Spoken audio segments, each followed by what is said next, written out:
Welcome to Chillin' 101. We hope this video helps. You'll start by minimizing risk. Charge the phone to at least 50% and connect to Wi-Fi so downloads don't fail. Once done, back up your Google account, photos, and app data because a reset can remove stored info. Now enable developer options and USB debugging when required. This makes recovery tools and ADB commands available.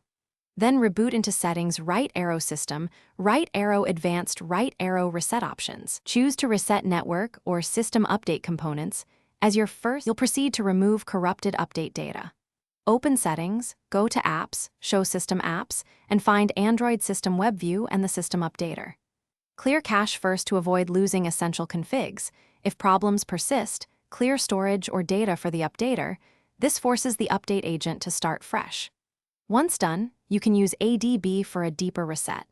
Connect via USB and run a DB shell PM clear for the updater package. That clears persistent update files and prevents repeated failures. You'll finish by forcing a clean update or reinstalling the firmware. Reboot to recovery to apply an update from ADB sideload or an SD card package when available.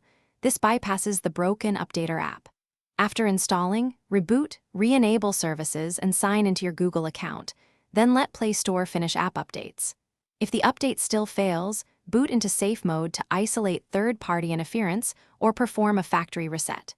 If needed, pull logs with ADB to identify persistent errors. Thanks for watching. Consider subscribing if we helped you.